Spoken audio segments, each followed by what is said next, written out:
तो एक्सरसाइज 3.4 का दूसरे का तीसरा क्वेश्चन हम बताएंगे विलोपन विधि से।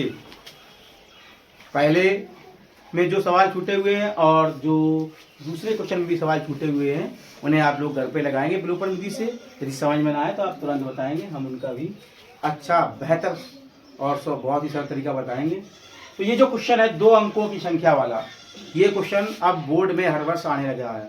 ये बहुत ही इंपॉर्टेंट क्वेश्चन होता है, थोड़ा टफ होता है यदि समझ में ना आए तो, और समझ में आ गया तो ये बहुत सरल होता है, इसको आप तुरंत लगा सकते हैं। ठीक है, तो इस पर विशेष फोकस रखें।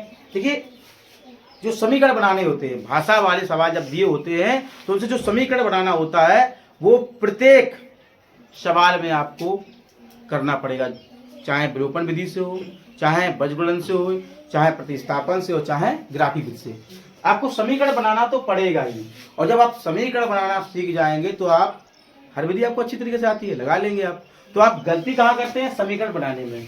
तो इस चीज पर आप ज्यादा फोकस करें। ठीक है, जहां भी दिक्कत हो रही है मैं बताएं। तो देखिए हम क्या करते हैं। सबसे पहले कभी भी 2 अंकों की संख्या वाला सवाल दिया हो तो उसका पहला स्टेप क्या होता है? माना इकाई का अंक बराबर x और दाही का अंक बराबर y। ये ध्यान रखना है आपको, सबसे पहला स्टेप यही रहेगा आपको कि इकाई का अंक मानेंगे और हम दाही का अंक मानेंगे। कोई दिक्कत यहां तक? किसी भी विधि से बताया गया हो लगाने के लिए, लेकिन जो ये शुरू हुआ, जब तक समीकरण नहीं बन जाता है तब तक प्रत्येक विधि में हमें यही करना होगा। तो सबसे पहला स्टेप हम इकाई को मानेंगे और दाही को मानेंगे। अब हमें प्राप्त होगी संख्या। तो संख्या क्या होगी बेटा? x धन 10y। ये 10 इसलिए आए कि जब भी हम इकाई दाही मतलब 10 का गुणा, जब भी हम कोई संख्या लिखेंगे तो दाही वाले में हम 10 का गुणा करेंगे, दाही वाले पद में। ठीक है, ये हमें संख्या मिल गई। अब जो दोनों शर्तें दी हैं उन दोनों शर्तों को हम पढ़कर प्रथम शर्त के अनुसार हम पहला समीकरण बनाएंगे और द्वितीय शर्त के अनुसार हम दूसरा समीकरण बनाएंगे। प्रथम शर्तानुसार। तो बेटा प्रथम शर्त किसकी क्या है? पढ़िए सवाल। 2 अंकों की संख्या के अंकों का योग 9 है। अंकों का योग 9 है। अंक कौन कौन से हैं? x और योग का मतलब क्या होता है? प्लस, बराबर 9। तो इक्वेशन में फर्स्ट मिल गई। अब हम फोकस करेंगे इक्वेशन नंबर सेकंड पर। आगे पढ़िए। इस संख्या का 9 गुना, किस संख्या का? इस संख्या का 9 गुना, जो संख्या हमने बनाई है। तो द्वितीय शर्तानुसार, द्वितीय शर्तानुसार इस संख्या का 9 गुना। तो संख्या कितनी है? x धन 10y। का मतलब क्या होता है? गुणा। अभी बताया था हमने बोधमास, बताया था अपने पहले वीडियो में, बताया था हमने बोधमास। तो का मतलब गुणा, और कितने गुना? 9 गुना 9। एक बात होगी पूरी, इस संख्या का 9 गुना, एक बात पूरी। अब क्या लगा है? कोमा, मतलब बराबर।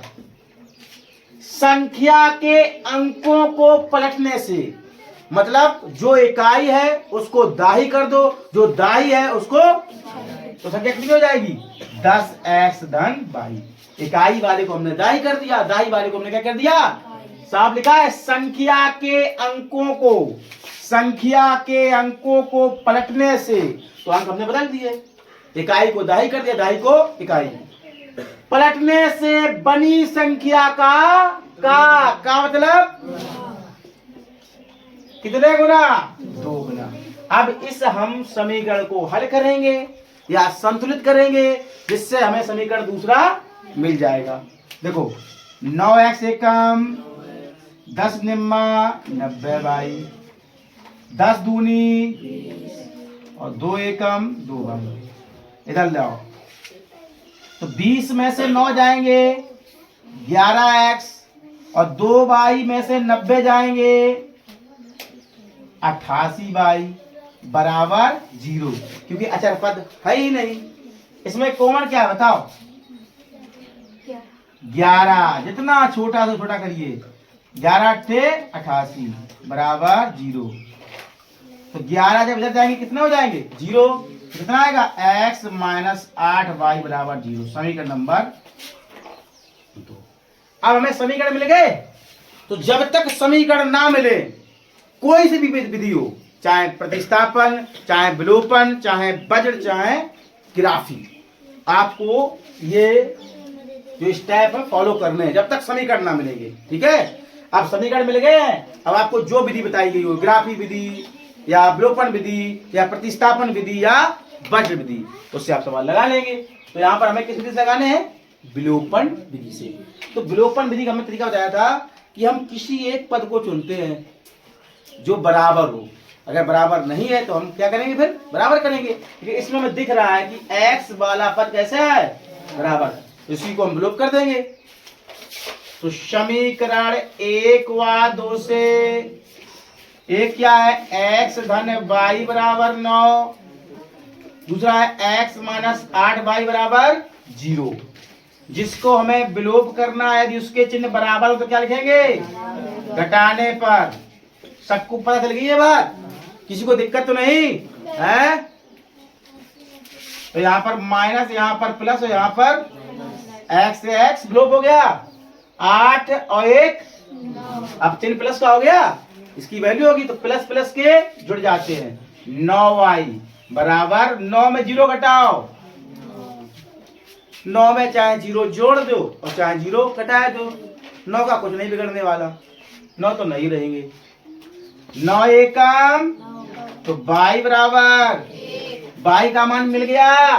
तो y का मान कहाँ रखेंगे?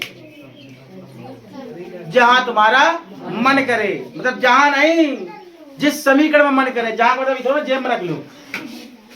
तो समीकरण 1 से x धन, यही तो है समीकरण 1, y का मान 1 बराबर 9। तो x बराबर 1 इधर जाएंगे, माइनस के 9 से 1 गई 8। तो x का मान कितना प्राप्त हुआ? बहुत से छात्र ही सवाल छोड़ देते हैं तो उनका 1 नंबर कट जाता है, क्योंकि अभी हमें x और y के मान मिले हैं, ना कि संख्या। हमें ज्ञात क्या करनी है? संख्या। आप देख लो, संख्या बराबर कितना है? x धन 10y। x का मान 8, 10 गुणे y का मान 1। तो 10 एकम 10 अब 8। तो संख्या कितनी प्राप्त हुई हमें? 18। हम करेंगे उत्तर की जांच। भैया उत्तर की जांच करेंगे, 6 नंबर का सवाल आएगा और नेक गलती में हमारे 6 नंबर चले जाएंगे। तो उत्तर की जांच हम कैसे करते हैं? किसी एक समीकरण में x और y के मान रख देंगे। यदि दोनों पक्ष बराबर आ गए तो हमारा उत्तर तो वैसे सही है। ठीक है, अब हम देखो बताए तुम्हें कैसे। यहाँ में देखो, x को मान 8, y को मान 8 1 9 बराबर। ये प्रक्रिया आप रफ में करेंगे सिर्फ अपनी संतुष्टि के लिए। ठीक है, आपको जहां आप बोर्ड वाली कॉपी में सवाल लगाएंगे वहां उत्तर की जांच नहीं करनी है।